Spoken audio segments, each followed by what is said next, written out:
Ladies and gentlemen, welcome to the Sheep Get Sheared Podcast. I'm your host, Austin Creed. My friends, today we're going to return to the realm of religion. Reason being that I'm actually in Dubrovnik right now, which you don't know is ironically where they filmed a lot of the Game of Thrones King's Landing scenes, at least from the exterior. So I get to see a lot of historical monuments. I learned about the historical culture around here. It's been very fascinating and awesome, actually. Minus the fact that I'm very fair-skinned, and the sun is very brutal. But I didn't get on here to complain. Well, at least not about the weather. We came here to talk about religion. And so, when it comes to religion, we've discussed on the show before this idea of crimson Christianity, a term that I have coined that talks about the subtle influence and very subtle kind of infusion of communism, socialism, and general weakness into the church under the guise of being virtuous, under the guise of being tolerant, and under the guise of being accepting and welcoming. People have kind of adopted this, whether it's the egalitarian church, which, how is that even a church? Why are you not just like a social club? The Methodists, in my opinion, are kind of going down that road. And I'm not here to just call people out. I mean, that's part of the game. But that's not the overall reason why we're having the conversation. The reason we're having it is because I care very much about the church. I was raised in it, even though I'm born of Jewish heritage. I was raised as a Christian. My parents are Christians. And what's interesting to me is the more I go international, the more I look at the Catholic Church, the more I actually kind of respect the Catholic Church. Not entirely. I mean, don't get me wrong. I still have my gripes with them. But I appreciate the fact that a lot of the Catholic tradition doesn't just run over to pander to anybody. One of the problems with a lot of Protestant churches is they're so desperate to have people come and give them money, which of course is not what they actually say. They say that they're to save your soul, while they're also there to make money. But regardless, they're so desperate for people to want to go to their church, want to be a part of their community, that they just accept everybody. They just say, come in here, we love you, it's great. And then in doing so, they don't enforce rules. They don't have backbones. A lot of the pastors don't have backbones. And I'll tell you a quick story. When I was still in Bosnia, in Mostar, I met a father, a priest, who was talking about the history of the cathedral, which was beautiful, by the way. The mosaics all over the ceiling, the high towers. It was brilliant, beautiful. It wasn't a high school gym where a lot of Protestant churches meet. No, I'm talking, this was a beautiful church. So when I walk in and he's talking, he doesn't speak amazing English because I think he's a Croat, but I'm not completely sure. He didn't go into detail. But it was interesting to hear him talk about how he stands on business. He stood on principles. He said, hey, you know what? I don't go out of my way to make people, who are homosexual or people who are trans or whatever uncomfortable in my cathedral, but I let them know, hey, I'm not going to just sit here and enable you, was basically what he said. And he said way more than that, but I'm giving you the parts that is relevant to the conversation. And what was so shocking to me is I go out with the rest of my tour group. We go out of the cathedral and they're all griping, and I'm like, what's going on here? Why are people upset? And I asked them, and I asked like 3 different people, and they all tell me, they're like, it didn't feel very welcoming. I didn't like it. He was being very polarizing. I was like, huh? What? I was like, what? These people are like Adventists, Protestants, people. And I'm like, you've got to be joking. What are you talking about? They're like, it was a missed opportunity to share the gospel, blah, blah. I'm like, what? The gospel was written all over the wall. Were you looking at the wall? The wall had the Last Supper, Jesus dying on the cross. It had the Last Supper. It had the Transfiguration. It had all this different stuff, right? And they're griping about how he was talking about standing on business instead of pandering like a lot of Protestant churches, which he was right, by the way. And then they got all mad. They were like, "Oh, he wasn't talking about," like they wanted him to give them like a Sunday school class. And I'm like, what the hell is wrong with these people? What is going on in the world that this is the most important thing? Oh, you can't speak against the Rainbow Mafia or the Alphabet Army. You can't speak against them. Even in a lot of churches, they are like, they tippy-toe around all this issue. And the father sat there and he said, "No, I don't do that shit. I stand all business and I respect him for it." Apparently, I was the only one. They wanted some metrosexual priest to get up there and be like, "Well, see now, my sons and daughters, we come here and we love everybody, and, well, we don't agree with your lifestyle, and historically, the church wouldn't have accepted it at all, but we're very tolerable and accepting, and we want to come in here and make you feel welcome." He didn't do that dumb shit. He said, go do what you want to do, just don't tell the kids about it, and don't tell my church. And I was like, hey, I'm here for that. But it went to show the level of weakness in the average Christian. The average person I met on this trip who's like an Adventist, and I don't know everything about like the Seventh-day Adventist people. I'm not trying to downplay you. From what I've seen, they're good people. But there are so many pacifist people out here who are so unbelievably disgusting that they don't like the military, they don't like the idea of nationalism, they don't like the idea of, like, standing for something. They want to just kind of, like, do what they want to do, and then if anybody disagrees with them, they think they're just going to walk away, and they're like, oh, they take the phrase, turn the other cheek, extremely literally, and I think to myself, what kind of weak crap is this? Like, I prefer the Catholics, who are the Crusaders. I prefer that. Now, am I saying that's morally correct? No. But at the end of the day, I mean, my friends, this is what I'm talking about. This is the kind of Christianity that gives people the, hey, we're not trying to hurt people per se, or we're trying to instill in people is masculinity, especially in the boys. We want the men to be men, and we don't want our men to be these metrosexuals who sound like Mickey Mouse and laughing gas, like that one guy in the Daily Wire, and instead, they sound like that in the church today. They don't teach them stuff that actually makes them a man. They just teach them how to not be threatening, which is not a virtue.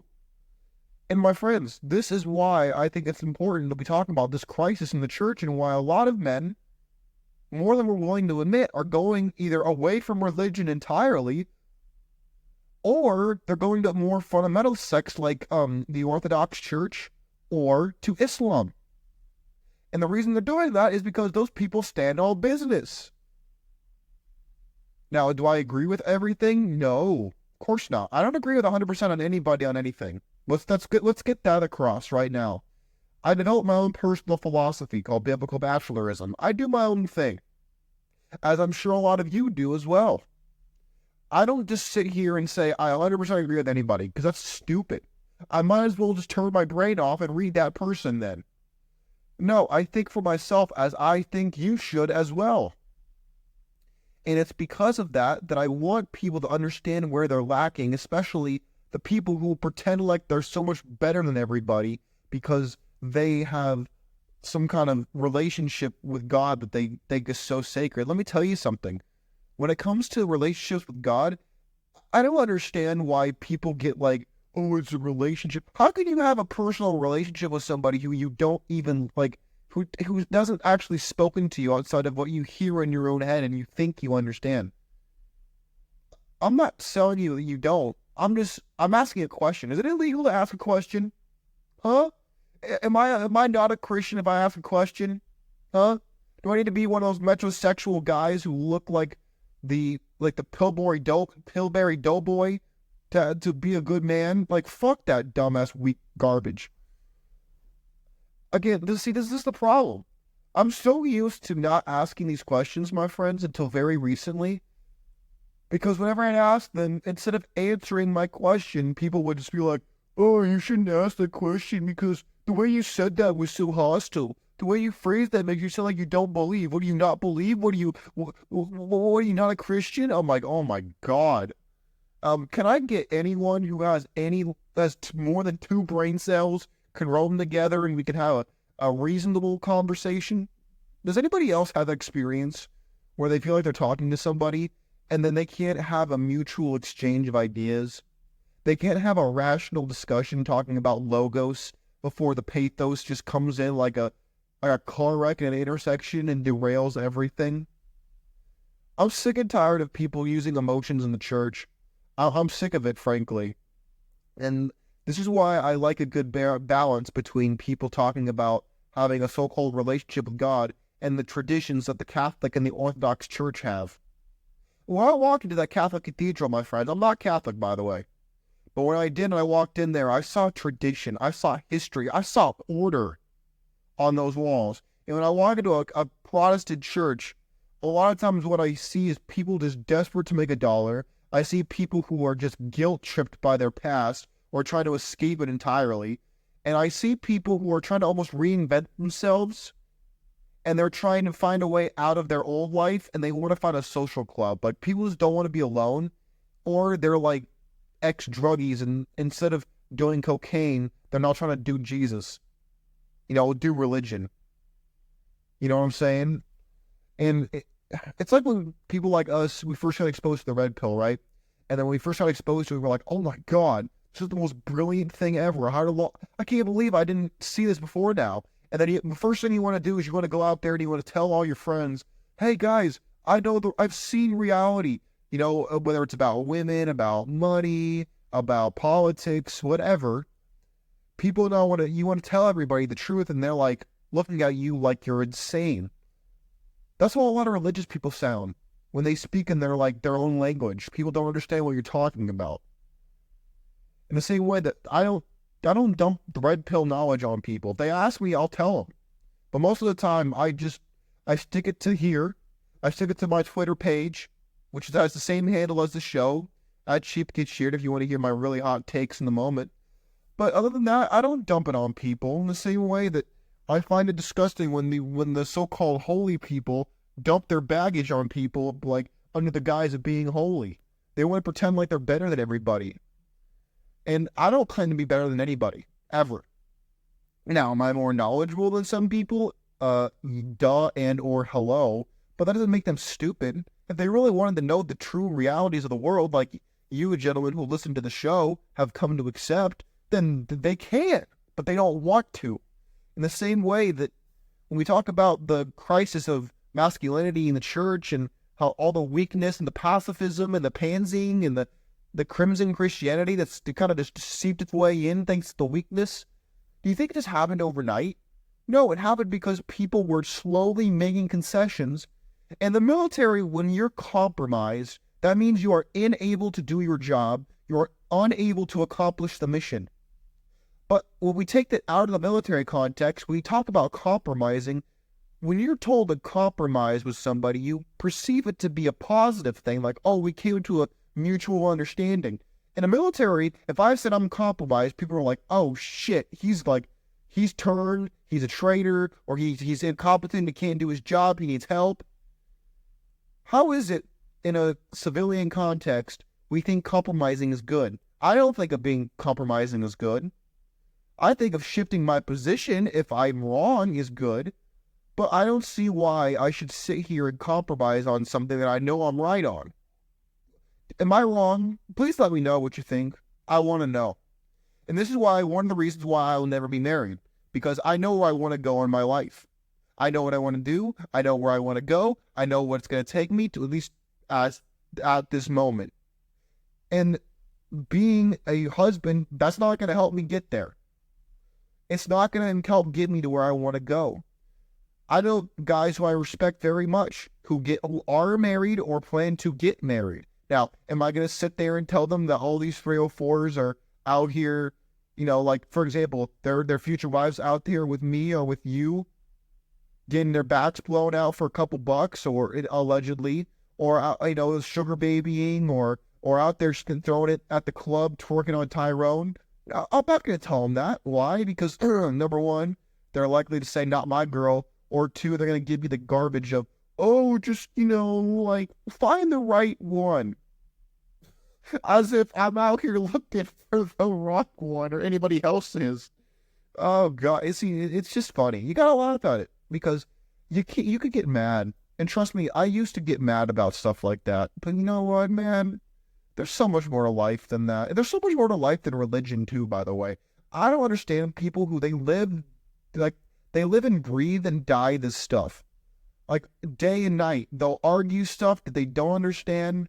They'll debate people like it's their job. I don't get it. I think there's something beneficial you can see in all religions, by the way. Does that make them all equally correct? I'll let you decide. But I think there's something you can gain from every religion or spirituality. Why? Well, let me ask you something. If God is infinite, then is there not an infinite number of ways to understand him? Like, a lot of Christians I know, they can't comprehend this because they're so stuck in their dogma. But maybe you gentlemen of the Sheep Get Sheared podcast, maybe you, my friends, this can resonate with you. If God is infinite, right? Would it not then stand to reason that the ways to understand God are also infinite? Maybe. A little bit. I think so. Now, are we going to get into the dogmatic stuff of like who's going to go to heaven and who's not? Look, I'm not God, dude. Unfortunately. Hell, I wish I was, but I'm not. So, who am I to say that someone's not going to go to heaven or who someone is or someone's not? I mean, what kind of statement is something like that? Telling someone they're going to go to hell or they're going to go to heaven because they do what you want. I mean, how much more disgusting can you get? The whole thing is just a power grab, a means to control you, to get your money. I think it was P.T. Barnum who said a fool and his money are easily separated. I mean, was he wrong? I don't think so. But my friends, I think the stream of consciousness is kind of coming to an end here. Before long, I'm going to shift into probably talking about the debate last night. Oh my God. Well, last night for me, 2 nights ago. 2 nights ago for me, probably almost, 2 nights for you as well. Because I'm 9 hours ahead or something like that. But it actually it was somewhat bearable. It was better than I thought. Well, but I'll leave it like that.